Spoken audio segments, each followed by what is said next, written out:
Patay ang isang election officer at kanyang mister matapos pagbabarilin ang kanilang SUV sa Datuon din si Suat sa Maguindanao del Norte. Naisugod pa sa ospital ang mag-asawa pero dead on arrival ang SUV driver na si Jojo Abo.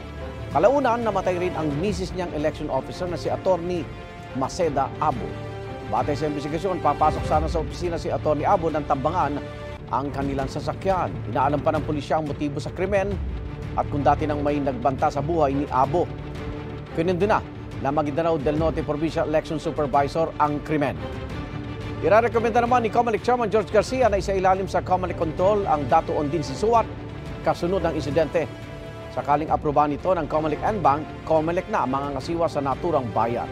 Daragdagan din ng pulis, sundalo at checkpoint sa lugar kung kinakailangan.